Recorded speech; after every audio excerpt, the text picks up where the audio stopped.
Kasama ang buong puwersa ng News 5. Ito ang 28 KBP Golden Dove Awards Best TV Newscast. Frontline Pilipinas. Binaril si Ma'am. Teacher na pinaghinalaang may karelasyon, binaril ni Mister sa loob ng classroom. Sabol sa dashcam. Rider na may angkas na bata, tinakasan ng nakasagi sa kanilang pick-up. Ito naman ang back-to-back na nagpatulfo. Reyna ng Pares overload na si Diwata, nakaharap na ang gumamit ng ID niya para makatakas sa asunto. Sis, alam mo naman po sa sarili mo, sis, na hindi ko yan magagawa. Si Rosmar naman, pinatulfo ang tinatawag niyang Freezer Queen. Ano kaya ang atraso? Senator Bongo, posibleng ipatawag na rin ng ICI kaugnay na umano'y koneksyon ng kanyang pamilya sa mga diskaya. At eto na nga, bagong kapatid na si Matteo Gudicelli gagawa ng mga docu. Ano kaya ang say dyan ni Mrs. Sarah G?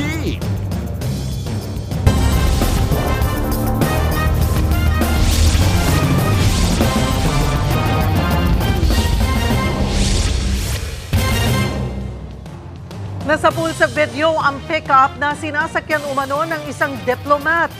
Nakasagi ito at tinakasan na ang motorsiklong may sakay na batang PWD. Sinubukan pang habulin ng rider ang pickup pero akma pang sasagasaan sila ng sasakyan. Nasa frontline ng balitang yan si Faith Del Mundo.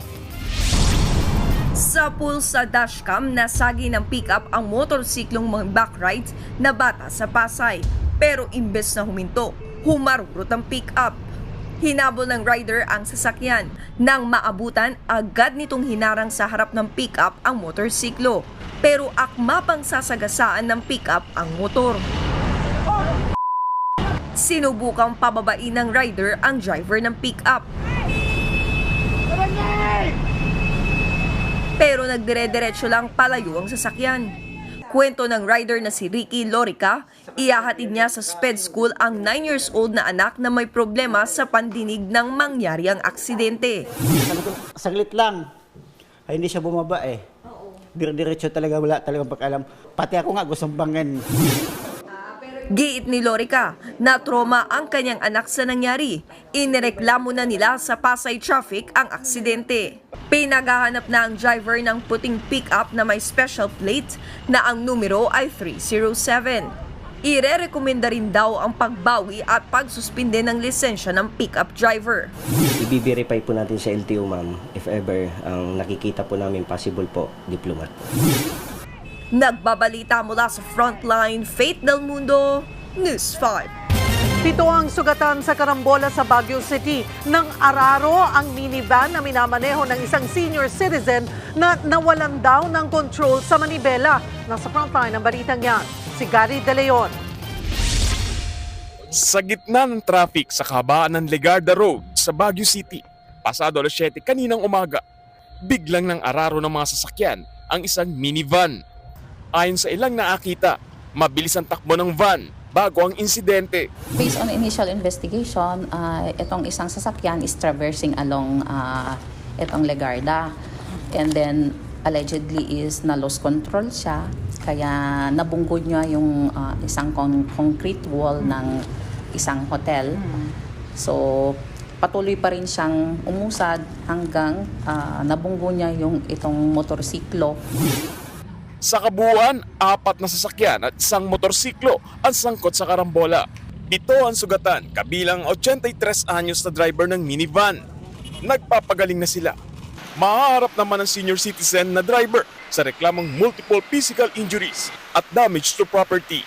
Nagbabalita mula sa Frontline, Gary De Leon, News 5. Sa ibang balita, may mga contractor daw sa hanay ni DPWH Secretary Vince Dizon. Ayon sa impormasyong narinig ni Congressman Leandro Leviste, habang sinisiwalat niya ng kongresista sa press con, agad siyang tinawagan ng taga-DPWH. Nasa frontline ng balitang yan si Marian Enriquez. I was told that appointees of Secretary Dizon are contractors. Ito ang ang isiniwalat ni Batangas 1st District Representative Leandro Leviste sa kanyang press con. Aniya, narinig niyang may mga contractor sa team ni DPWH Secretary Vince Dizon. May mga appointee pa raw si Dizon sa DPWH na kontratista pero walang pinangalanan si Leviste. Hamon niya sa kalihim. I heard that Secretary Dizon and his team have connections with contractors, and in the interest of transparency, should disclose all of their connections with contractors and any knowledge that they have on the possibility of kickbacks from DPWH projects. Kabilang ang DPWH sa nakikipagtulungan sa investigasyon ng Independent Commission for Infrastructure o ICI kaugnay ng anomalya sa flood control projects. Kaya duda si Leviste kung magkakaroon ng transparency at malilinis ang korupsyon sa ahensya kung totoong may contractor sa hanay ni Dizon. Sa gitna nga ng press con ni Leviste, nakatanggap siya ng tawag mula raw sa opisina ni Secretary Dizon. I really don't know who's the contractor in your team, but if you can ask them and come clean to the public, then that would, I think, be a sign that there's real change now in DPWH. Agad namang nagpa-press con si Secretary Dizon. Nagpasalamat siya kay Leviste pero humiling na magbigay pa sana ng detalye ang kongresista. Sa pagkakaalam daw ni Dizon, walang koneksyon sa kontratista ang kanyang mga sinamang undersecretaries nang mailipat siya sa DPWH. Gayunman, pinangako ng kalihim na paiimbestigahan ang impormasyong narinig ni Leviste. Tatanggalin ko po yung taong yon immediately. At kung kinakailangan, kakasuhan ko pa yung taong yon. That's very important to me, no, na malaman talaga. No, kung sino yan, kung ano ang circumstances nung narinig niya, importante sa akin yan. No, and I will look forward to having a conversation with Congressman Leviste on that. No, so very, very, very clear. No, hindi ko papalampasin yan kahit. Nagbabalita mula sa Frontline, Marian Enriquez, News 5. Kinumpirma ni Interior Secretary John Vic Remulla na may 500 million pesos na insertion sa budget ng PNP ngayong taon pero tinanggihan daw niya ito. Ayon sa kalihim, dinagdagan ng isang kongresista ang intelligence fund ng PNP pero hindi raw nila ito ginamit dahil ang nagsingit ng dagdag na pondo ay ang congressman na nanghingi ng 3,000 containers ng isda. Hindi man direktang pinangalanan ni Remulla ang nasabing congressman, matatanda ang sinabi noon ni Agriculture Secretary Francisco Tiu Laurel na pinipilit siya ni dating Congressman Zaldico na aprubahan ang permit para sa importasyon ng 3,000 fish containers. That was what we were afraid of because it was an insertion. There might have been a trade-off with it. That's why we refused the insertion of the 500 million.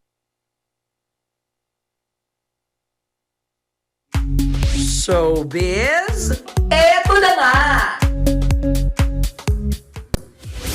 Mga kapatid, eto na nga ang mga umaarangkadang showbiz balita ngayong Huwebes. Namayagpag sa international stage ang likas na ganda at husay ng mga Pinay. Kinoronahan bilang first Slasian Royale drag superstar si Brigiding sa first edition ng Drag Race Philippines Slasian Royale. Victorious si Brigiding matapos ang fierce na lip-sync battle laban kay Viñas Deluxe. Nag-uwi si Brigiding ng 2 million pesos na premyo, supply ng cosmetics and the spot in the Slasian Royale Hall of Fame. Slaying din in Thailand ang pambato ng Pilipinas na si Emma Tiglao sa preliminary competition ng Miss Grand International 2025. Umani ng papuri si Emma sa kanyang swimsuit at red gown presentation. Target ni Emma na maka-back-to-back win sa Coronation Night sa October 18. Susunod, babaeng nagkakape sa Cainta Rizal, pinalibutan ng mga kawatan sa kapasimpleng tinangay ang bag. Social media personality na si Diwata kinumpronta ang dati niyang empleyado na gumamit ng kanyang ID, kaya siya nakulong. Sis, Alam mo naman po sa sarili mo, sis, na hindi ko yan Huwag mo magagawa. akong tawagin, sis. Hindi ko alam na ginamit mo yung ID ko. Ngayon nagsasabi ka Wala. sa akin, sis.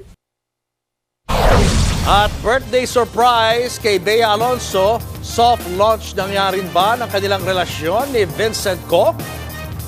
Abangan ang lahat ng yan sa pagbabalik ng Frontline Pilipinas.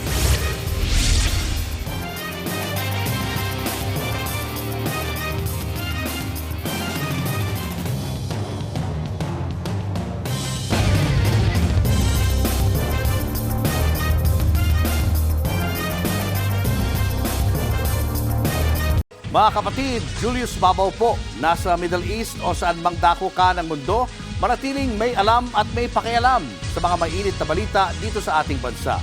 Simulan po natin ang bawat araw sa tuloy-tuloy na balitaan sa Frontline. Mag-follow at mag-subscribe sa social media pages ng News 5. Natangayan ng bag ang isang babaeng customer sa coffee shop sa Cainta, Rizal. Ang krimen ng mga suspect sa pool sa CCTV. Nasa frontline ng balitang yan si Mon Gualvez. Kuha sa CCTV ng coffee shop na ito sa Cainta, Rizal ang mga nakatayong yan na animoy mga naghihintay lang na customer. Pero kapansin-pansin na tila hindi mapakali ang mga ito. Hanggang sa sumenyas ng lalaking nakaitim at may pinapalapit. Dito na dumating ang lalaking nakaasul. Pinalibutan ng mga nakatayo ang isang babaeng customer na nakaupo. Maya-maya, dahan-dahan ng kinuha ng lalaking nakaasul ang bag na nasa likod ng babae. Sa isa pang kuha ng CCTV, makikitang magkakasunod na lumabas ang mga kawatan. Nasa 10,000 pisong cash at samot-saring card ang laman ng tinangay na bag. Base sa inisyal na investigasyon ng Cainta Police, malinaw na pananalisi ang modus ng grupo. Syndicated po ito. May mga distraction na ginagawa nila. Kung mapansin nyo, yung babae pumunta doon sa harapan, para ma-distract yung possible victim nila. Patuloy ang backtracking ng Cainta Police sa insidente para mahuli ang mga salarin. Maaharap sila sa reklamong theft. May mga tinitignan na rin daw silang dati nang nahuli sa parehong modus na kahawig ng mga nakuhanan sa CCTV. Babala naman ng mga pulis sa publiko, maging alerto at maingat sa gamit, lalo't madalas umaatake raw ang ganitong grupo sa mga marataong lugar, tiyempo kapag papalapit na ang Kapaskuhan. Nagbabalita mula sa Frontline, Mon Gualvez, News 5. Kapag nagpayanig sa Metro Manila ang lindol na The Big One, mga informal settler daw ang pinakamapupuruhan. Sinabi yan ni Interior Secretary John Vic Remulla sa Senate budget hearing ng DILG. Ang mga informal settler daw kasi ay nakatira sa mga structures na hindi ini-inspeksyon at walang building permit. Dahil dyan, questionable ang tibay o structural integrity nito. Delikado kapag lumindol. None of their buildings were constructed with the municipal permits, and they cook with kerosene. That is the major cause of fires, and that will be the major cause of damage if we have the big one. Ayon sa DILG, makikipag-partner ang LGU sa Association of Structural Engineers, Philippine Institute of Civil Engineers at colleges and universities para makatulong ang kanilang mga estudyante sa pag-assess ng structural integrity ng mga bahay sa Metro Manila at sa iba pang rehiyon. Patuloy pa rin ang pagsulpot ng mga bagong sinkhole sa Cebu. Ilang araw matapos ang magnitude 6.9 na lindol sa probinsya. Isang malaking uka ang nadiskubre sa bayan ng Manay-Banay sa Tabogon, Cebu. Nagpapala ang otoridad na mapanganib ang nasabing sinkhole at pinayuhan ng mga residente na mag-report kapag nagkaroon ng panibagong bitak malapit dito. Sa barangay Maslog naman, 4 na sinkholes din ang nakita sa baybaying dagat. Pinayuhan ng lokal na pamahalaan ang mga residente na huwag munang lumangoy at lumapit sa sinkhole. Higit 70 sinkhole na ang naitala ng Department of Environment and Natural Resources, Mines and Geosciences Bureau sa Central Visayas.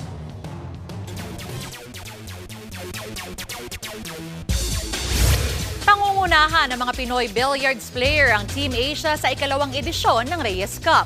Susubukan naman bumawi ng mga mas diverse na roster ng iba pang international players. Live mula sa Ninoy Aquino Stadium, nasa frontline ng balitang yan, si Ian Suyu. Ian?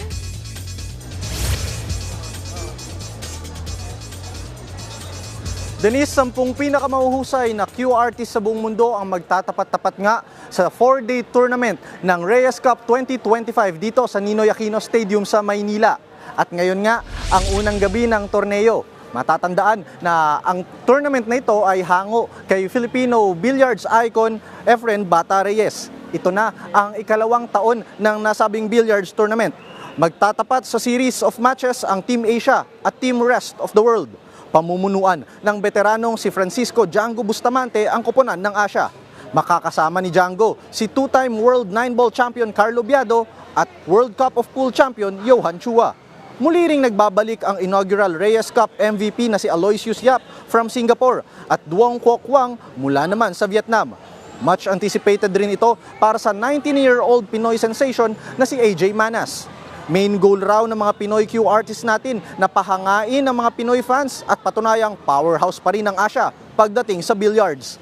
Sa kabilang banda naman, target makabawi ng Team Rest of the World this time around. New and improved ang lineup nila ngayon with team captain Jeremy J.J. Jones from USA at world number 1 Fedor Gorst. Tinambakan nga ng Team Asia ang Team Europe sa unang edisyon ng torneo na ginanap rin dito last year. Denise, isa pa sa mga pinaka-inaabangan ng mga fans natin dito ay yung magiging tapatan sa pagitan ni Gorst at ni Carlo Biado. Matatandaan kasi na sila rin yung nagtapat sa finals ng 9-ball World Championship noong Hulyo at ang nagwagi dyan ay si Biado. Nakatanggap din tayo ng ulat na maya-maya lamang ay bibisita dito si Efren Bata Reyes bago magsimula ang torneo. Yan muna ang latest mula dito sa Ninoy Aquino Stadium. Denise? Maraming salamat, Ian Suyu. Susunod, taong gumamit ng ID ni Diwata para makatakas sa asunto. Dati palang empleyado sa parisan ng social media personality. At UE Red Warriors coach Chris Gavina, namura ang mga referee ng UAAP. Yan at iba pa sa pagbabalik ng Frontline Pilipinas.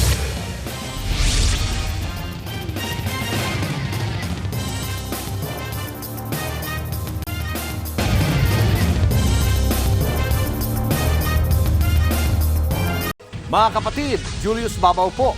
Nasa Middle East o sa amang dako ka ng mundo, manatiling may alam at may pakialam sa mga may init na balita dito sa ating bansa. Simulan po natin ang bawat araw sa tuloy-tuloy na balitaan sa Frontline. Mag-follow at mag-subscribe sa social media pages ng News 5.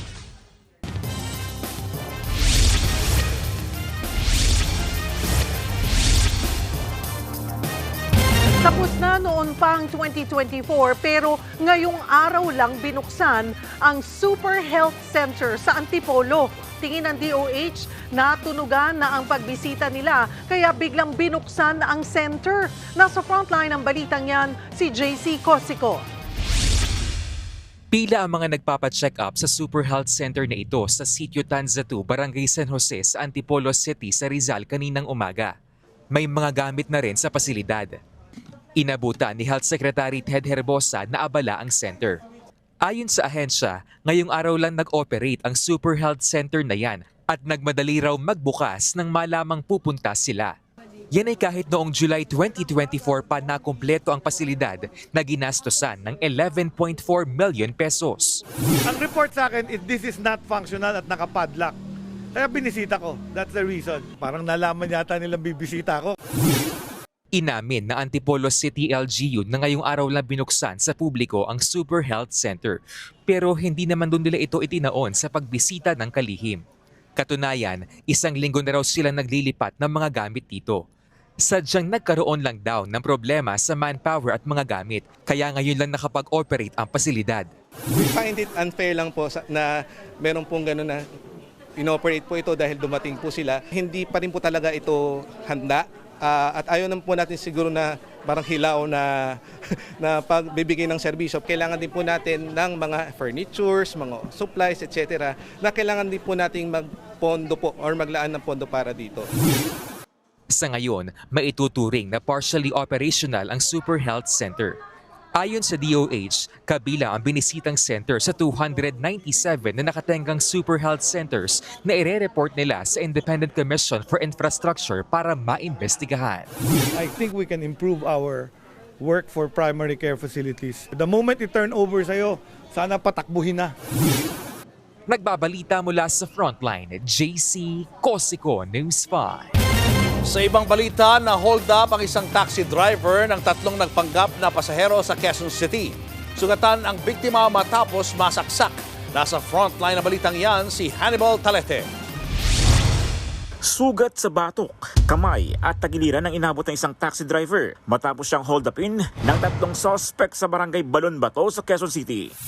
Na-corner sa hot pursuit operation ang 3 hold-upper. Sa inisyal na investigasyon ng pulisya, nagpanggap daw na pasahero ang mga hold-upper. Sumakay sila ng Muñoz at nagpahatid sa Balintawak bago magdeklara ng hold-up.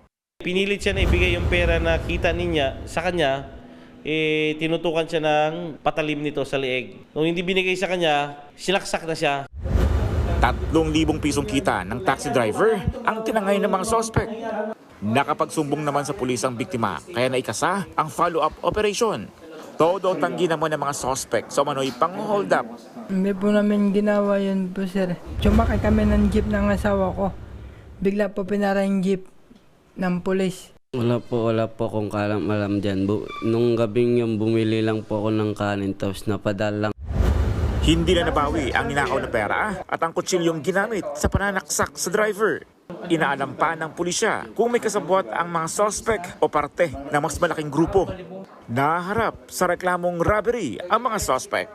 Nagbabalita mula sa Frontline, Hannibal Talete, News 5. Susunod, dahil sa selos, teacher binaril ng kanyang mister sa loob ng classroom. Vlogger na si Rosmar nagpatulfo matapos mabudol ng kanyang empleyado. At kapatid Mateo Gudicelli may second mission bukod sa pagiging husband. Tutok lang mga kapatid, magbabalik pa ang Frontline Pilipinas.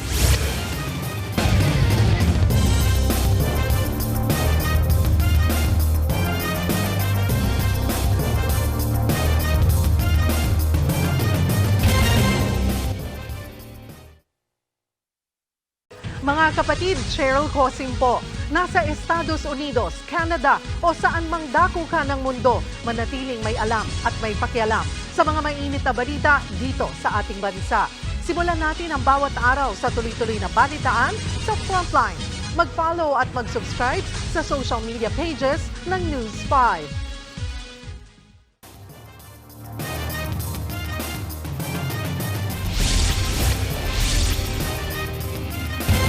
Sa harap ng kanyang mga estudyante, pinagbabaril ang isang guro sa loob ng classroom sa Tanawan, Leyte. Ang suspect ang kanyang selosong mister. Nasa frontline na balitang yan si Brian Castillo. Nagsisigawan habang buhat-buhat at tinatakbo palabas ng paaralan ang gurong may tama ng bala sa Tanawan, Leyte kaninang umaga. Nagulantang ang mga estudyante nang makita mismo nila ang biglang pamamaril sa kanilang guro sa loob mismo ng kanilang classroom. Yung biktima nasa classroom na niya, pinuntahan ng suspect yung classroom at doon ginawa yung krimen. Ang tinutukoy na suspect, mister ng guro. Nagtangka pa raw itong tumakas pero agad ding nasa kote.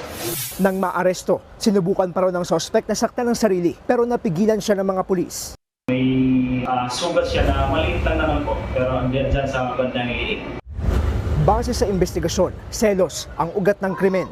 May duda itong husband na may karelasyon yung wife niya. Kaya siguro out of emotions, kaya nagawa siguro niya doon sa asawa niya. Iniimbestigahan kung paanong nakalusot sa eskwelahan ng sospek nang may dala siyang baril at patalim. Nakakulong na siya ngayon at makaharap sa reklamong frustrated parricide.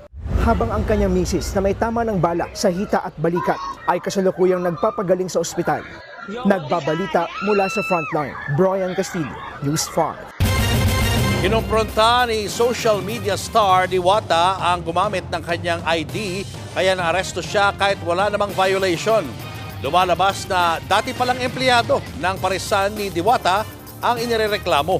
Nasa frontline ng balitang yan si Ian Suyo. Alam mo naman po sa sarili mo, sis, na hindi ko yan magagawa. Huwag mo tawagin, sis. Hindi ko alam na ginamit mo yung ID ko. Ngayon, nagsasabi ka sa akin, sis. Mainit ang ulo ng social media personality na si Deo Balbuena o mas kilala bilang si Diwata nang makausap si Angelito Carmona o Angel sa programang Wanted sa radyo ni Senator Raffy Tulfo. Si Angel ang gumamit ng ID ni Diwata nang mahuli dahil sa paglabag sa ordinansa ng makipag-inuman sa kalye sa Mandaluyong. Nagresulta yan sa warrant of arrest at pagkakakulong ni Diwata na nakapagpiyansa naman kalaunan. Lumalabas na dating empleyado ng business partner ni Diwata si Angel, kaya siya may kopya ng TIN ID ng social media star. Paliwanag ni Angel, pinilit siya ng pulis na magpakita ng ID kahit wala siyang dala noong araw na hinuli sila. May cellphone ka naman, sabi niya. Sabi ko, opo, meron po. Pero wala po akong ID po na nandito sa cellphone. Okay. So, pinabrowse niya po sa akin. Pag-browse ko po, nakita po yung TIN ID po ni Sir Deo. Pero pinabulaanan yan ng arresting officer ng Mandaluyong Police. Natatawa nga po ako eh. Ba't kayo natatawa, sir? Natatawa ako sa mga sinabi niya ni isa walang tama eh. Hindi po yan nag-browse. Saksi po yung dalawang bantay bayan dyan. Naglabas po siya ng TIN ID at tinanong ko po siya, sigurado ka ba ikaw to? Sabi niya, opo, ako po yan. So ibig sabihin, physical na TIN ID ang pinakita niya sa iyo? Nagsorry naman si Angel pero hindi pa raw handang magpatawad si Diwata. Wala talaga akong intensyon na gamitin ang ID mo. Hindi ko kayang gawin sa iyo yun. Ano ito, nakulong na ako, sorry na lang. Alam mo ba kung anong perwisyo ang dinulot nito? Grabing trauma ko. Sa huli, hinikayat ni Senator Raffy Tulfo ang dalawa na idaan ang issue sa maayos na usapan. Pero sa ngayon, desidido raw si Diwata na idemanda si Angel. Pagdating sa korte, tinanong natin, baka iba na magiging takbo doon, pwede mo siya patawarin, pwede na hindi. Nagbabalita mula sa frontline, Ian Suyu, News 5. Posibleng ipatawag ng ICI si Senator Bongo dahil sa umano'y koneksyon ng kumpanya ng kanyang ama sa mga diskaya. Sabi naman ng senador, wala siyang kinalaman dito at lalong hindi niya kilala ang mga diskaya. Nasa frontline ng balitang yan, si Mean Los Baños. Yung flood control ang issue dito. Yung ghost projects ang issue dito. Yung mga substandard projects ang issue dito. Mga anomalous projects ang issue dito. Panagutin natin ang dapat managot. Huwag tayong lumihis. Ano to? May cover up? Ano to para ilihis yung atensyon sa totoong may kasalanan? Yan ang buwelta ni Senator Bongo sa harap ng alegasyon na pinoprotektahan siya ng mag-asawang kontraktor na sina Curly at Sara Diskaya. Nauna nang nabanggit sa pagdinig ng Senate Blue Ribbon Committee noong Setyembre na may ugnayan ang mga Diskaya at ang CLTG Builders. Ang CLTG ay construction company na pagmamay-ari raw ng ama ni Senator Bongo na nakakuha umano ng bilyon-bilyong pisong infrastructure projects doon sa Davao. Ayon kay Ombudsman Boying Rimulya, tumigil na sa pakikipagtulungan ng mga Diskaya matapos umanong balaan na maaring makulong. Ang hinala ng mga investigador, ayaw ng mag-asawa na tell-all dahil may gusto silang iligtas. Napa-walk out pa nga raw ang mga Diskaya. Nag-walk out sila, no, sinabihan nga sila that they may suffer jail time. They were not in a tell-all mood. They wanted to spare a lot of people and just choose what they wanted to say. Si Senator Bongo na nadidikit ngayon ang pangalan sa mga Diskaya, diretsahang giniit na wala siyang relasyon sa mag-asawang kontratista. Hindi ko po kilala ang mga Diskaya. Wala po akong kinalaman sa kanila at wala po akong pakialam sa mga Diskaya. Fair on my part po na maging dahilan pa ako na hindi na po nakipag-cooperate ang Diskaya dahil meron silang pinoproteksyonan. Ako na pong nananawagan muli. Not only sa Diskaya, nananawagan po ako sa lahat ng witnesses. Diskaya, lahat ng contractors, magsabi kayo ng totoo. Sa kabila nito, kinumpirma ng DPWH at Ombudsman na kabilang na sa kanilang iimbestigahan ang koneksyon ng mga Diskaya at CLTG Builders. Ang mga Diskaya mismo ang umamin, lumaki ang kanilang negosyo simula noong 2016. Kailangan mag-cooperate sila. Kung hindi sila magko-cooperate, pasensyahan tayo. Hindi ba? Ganun lang naman kasimple yun. Giit naman ni Senator Go na kung may illegal mang ginawa ang kumpanya ng kanyang ama, ay handa siyang kasuhan ito. Ako mismo ang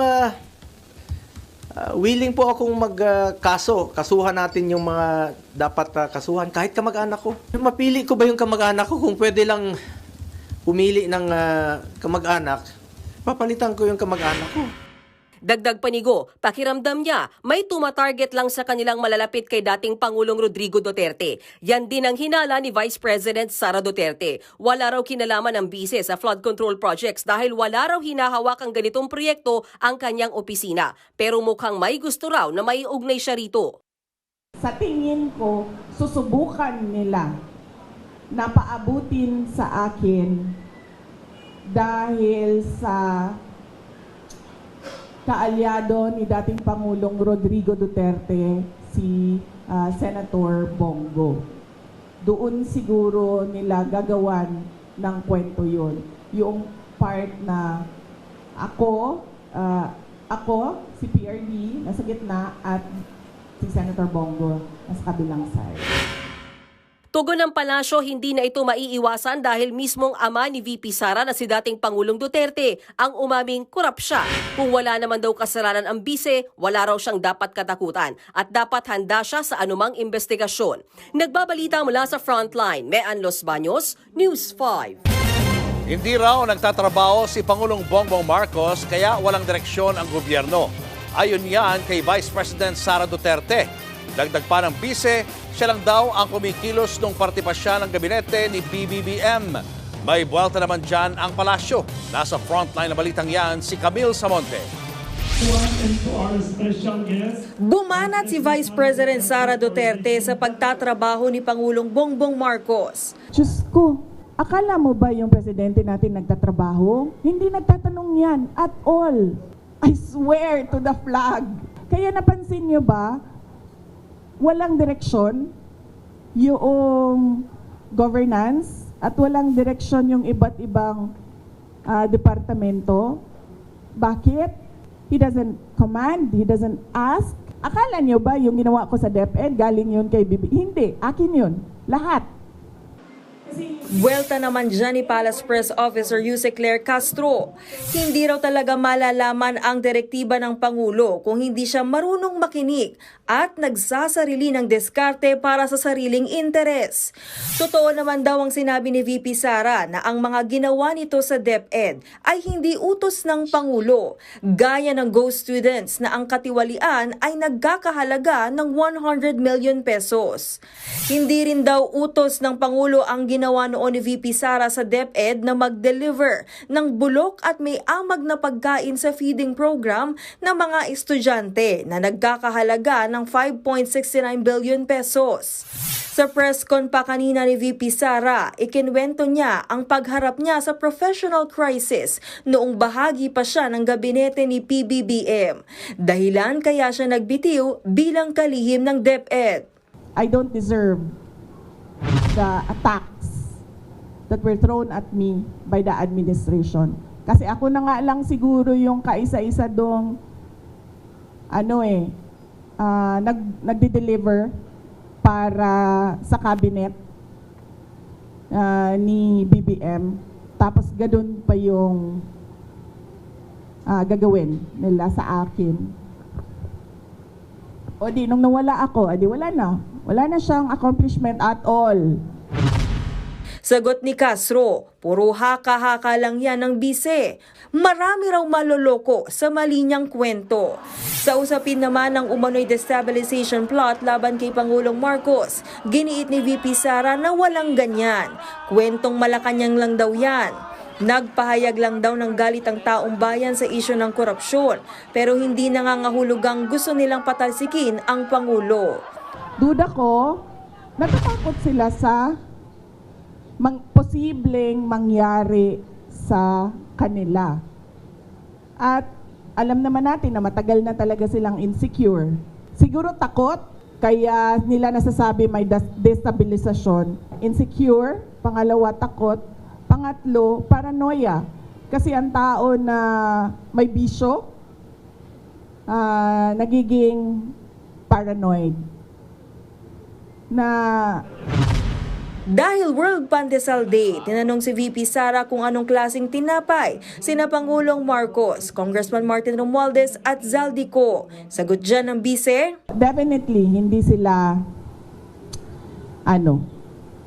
tinapay. dahil hindi makain yung ugali nila at hindi makain yung korupsyon nila. So kung ako ay tinapay, ako ay isang ensaymada. Nagbabalita mula sa Frontline, Camille Samonte, News 5. Sa ibang balita, nagpa-renovate ng coffee shop ang tatlong magkakasosyo sa negosyo. Pero nang kinapos sa pondo, abay pinagbantaan nila ang mga contractor. Nasa frontline ng balitang yan, si Dave Abuel. Pinasok ng mga tauhan ng National Bureau of Investigation ang restaurant na yan sa Maynila. Inaresto nila ang isang Japanese at 2 Pinoy. Ang tatlong nadakip, pinagbantaan umano ang buhay ng 2 Japanese contractor. Base sa investigasyon, kliyente ng 2 complainant ang mga sospek. Ang isa sa mga sospek, nagpa-renovate ng isang coffee shop sa Cavite. 70% ang nagawa rito ng 2 contractor, pero naubusan na ng pondo ang kliyente. Umabot sa 4.7 million pesos ang halaga ng proyekto, pero nasa 3.3 million pa lang ang naibayad sa kontraktor. Utos ng kliyente, mangutang muna at amunohan ng 2 kontraktor ang proyekto para matapos. Saka na lang daw sila babayaran kapag tapos na ito at naibenta na ang isa niyang property sa Japan. Pero siyempre, gusto na rin masiguro nitong complainant victim natin, kung totoo man ito, humingi din siya ng pruweba na hindi naman na-provide. In short, hindi natuloy yung planong yon at siyempre wala namang panggastos na. So, nahinto yung trabaho. Nang igiit ng 2 kontraktor na dapat matapos ang proyekto at mabayaran sila, dito na sila pinagbantaan ng mga sospek. Ay binantaan ba itong Japanese nationals na we will kill you? Natakot itong Japanese nationals dahil nagkwento rin itong Japanese national na isa na subject na member siya former member ng Yakuza. Humingi rin daw ang grupo ng 10 million pesos na penalty sa mga kontraktor dahil sa natengang proyekto at para rin daw hindi sila patayin. Dito na lumapit sa NBI ang mga kontraktor hanggang sa na-entrap ang mga sospek. Nasa kustodiya na ng NBI ang Japanese national at 2 Pilipino. Mahaharap sila sa reklamong grave threat in relation to Cybercrime Prevention Act of 2012. Nagbabalita mula sa Frontline, Dave Abuel, News 5.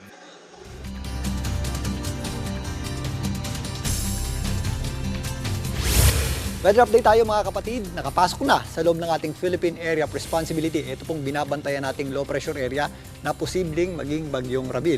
Ito po ay nakapasok kaninang alas 12 ng tanghali at yan po ay sa kasalukuyan huling namata ng Pag-asa sa lying around 1,060 kilometers east ng southeastern Luzon. Ayon sa Pag-asa, nasa high o mataas na po ang tsansa nitong maging isang ganap na bagyo in the next 12 to 24 hours. If ever maging bagyo po yan sa loob ng ating par, yan po ay bibigyan ng local name na Ramil. Sa ngayon, malayo pa po yan at wala pa pong direktang epekto sa atin. Ito pong easterlies ang nagdadala po ng mga pagulan, particularly dito sa eastern section ng ating bansa.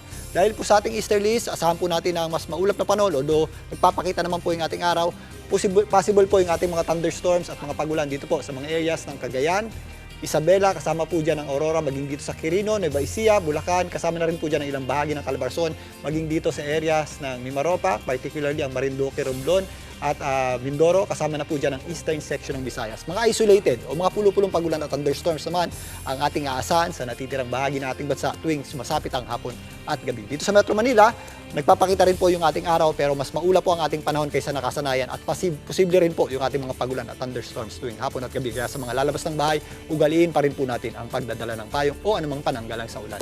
Balikan naman natin itong ating low pressure area na posibleng kumilos, pakanluran. Sa ngayon nga, wala pa po yung direktang epekto sa atin hanggang bukas pero sa darating na Sabado, yan po ay didikit na dito sa areas ng Bicol Region at Eastern Visayas. Makaka-apekto na po yung mga kaulapan yan dyan. Pero pinakamalapit po yan o inaasahan po natin yung mag-landfall dito po sa itaas na bahagi ng Central Luzon or Northern Luzon sa areas ng Aurora, Isabela or Cagayan sa darating na linggo. At maaaring sa darating na Lunes, yan po ay makatawid na ng ating bansa at nandito na sa may West Philippine Sea. Sa ngayon, although malayo pa po yan, dapat po nating paghandaan ang magiging posibleng epekto niyan sa pagtawid ng ating bansa, lalong-lalo na sa mga posibleng pagulan na maaaring idulot nito. At yan po munang latest sa ating lagay ng panahon. Muli ako po ang inyong weather frontliner, Alvin Pura, na lagi may panahon para sa iyo.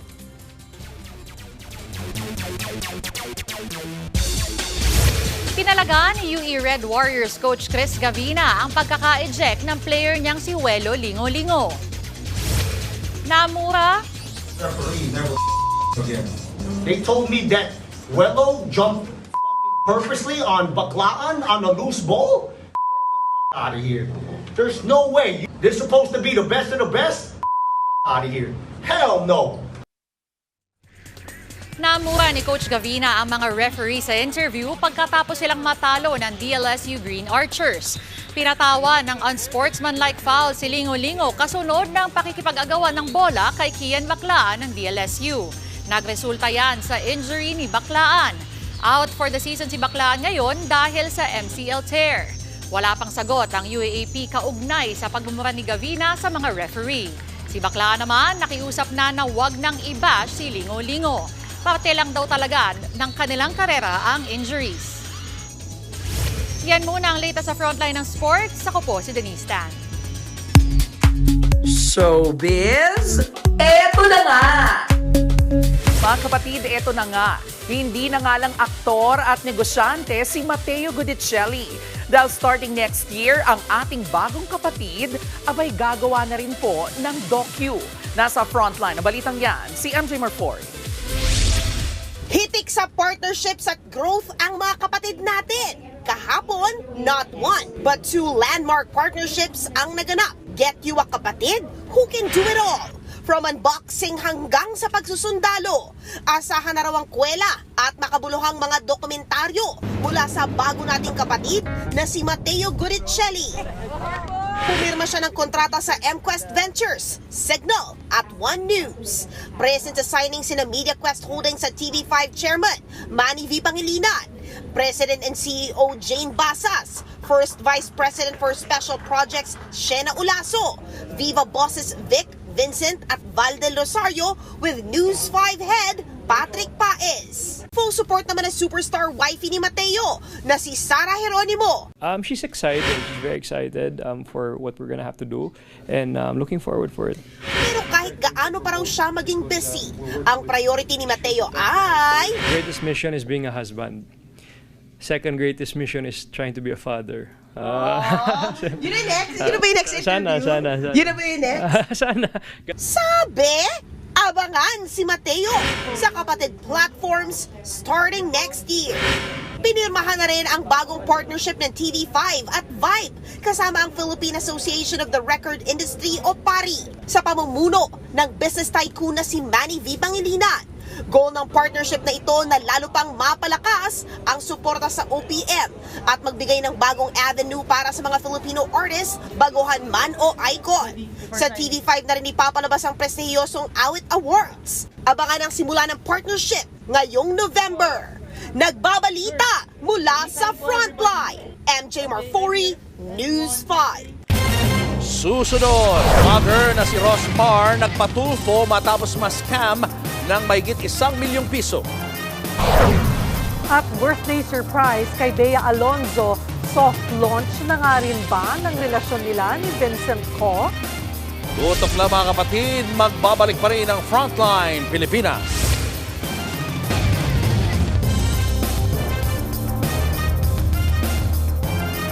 Mga kapatid, Cheryl Cosing po. Nasa Estados Unidos, Canada o saan man dako ka ng mundo, manatiling may alam at may pakialam sa mga maiinit na balita dito sa ating bansa.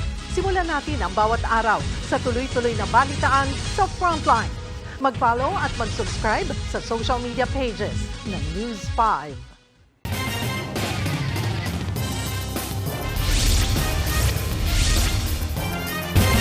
Natangayan umano ng higit 1 milyong piso ang social media personality na si Rosmar.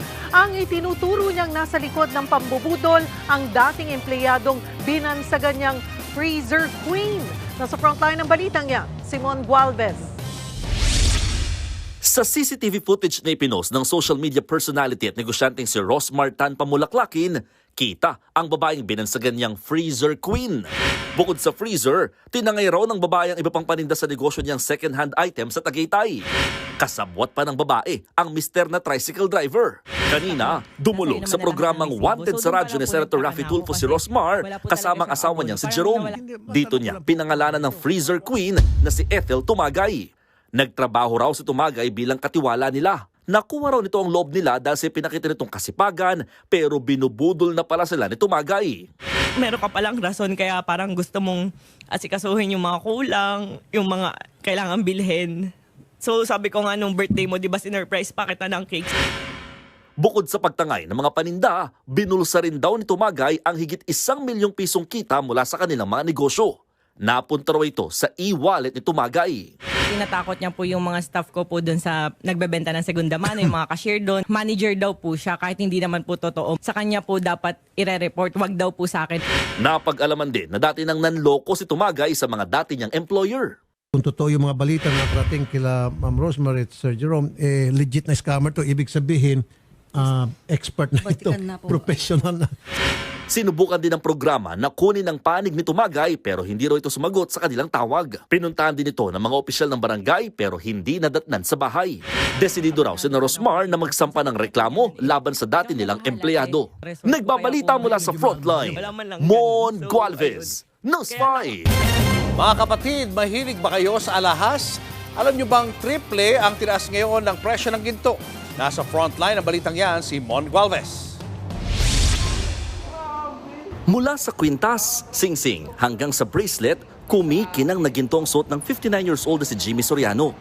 Naabutan pa namin siyang bumibili ng ginto sa Arangke, Maynila. Napansin agad niya ang pagbabago sa presyo nito. Nagiging triple na ang presyo, masigit pa sa langis. Sabi ng mga alahero sa Maynila, nagsimula raw tumaas ang presyo ng ginto noong kalagitnaan ng Setyembre. Noong nakaraang 5 taon, bumili kami ng kwintas na nagkakahalaga ng 44,000 pesos. May timbang ito na 12.7 grams na ginto. Ang presyo ngayon yan, kapag ibinenta, nasa halos 70,000 pesos. Ibig sabihin, kumita o tumubo na ako ng halos 25,000. Mas mababa na ng konti dyan kapag gusto ko naman siyang isangla. Sa ngayon, umaabot na sa mahigit 6,000 pisong kada gramo ng ginto. Doble na yan kumpara noong nakaraang taon. Nangangamba tuloy ang mga nagtitinda ng ginto. Nangangamba kami kung may bibili pa ba. Hindi natin alam kung kaya pa ba ng tao yung demand ng price ng gold.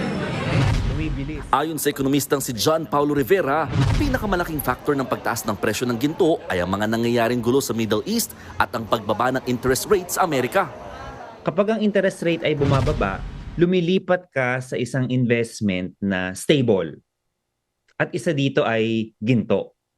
So pangalawa naman, kapag inflation ang pinag-uusapan natin, o kaya yung mga geopolitical tensions, nagtutulak kasi yung mga tao na bumili ng ginto bilang panangga sa pagbaba ng halaga ng kanilang pera. Payo nila sa mga nagtatabi ng ginto, magandang panahon ngayon na magbenta. Nagbabalita mula sa Frontline, Mon Gualvez, News 5. Showbiz, eto na nga! Mga kapatid, eto na nga. Usap-usapan online ang birthday surprise ng kanyang staff para sa aktres na si Bea Alonzo.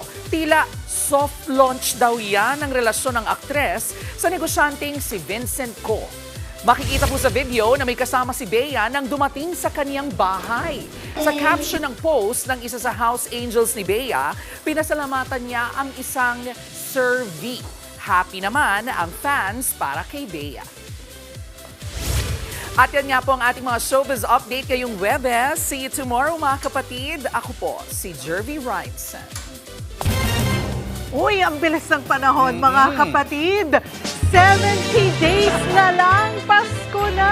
Yeah! Abangan nyo kami ulit bukas dito sa TV5 sa 1PH, RPTV, True TV at 105.9 True FM. Kami ang inyong mga kapatid sa balitaan at public service. Walang iwanan sa Frontline Pilipinas.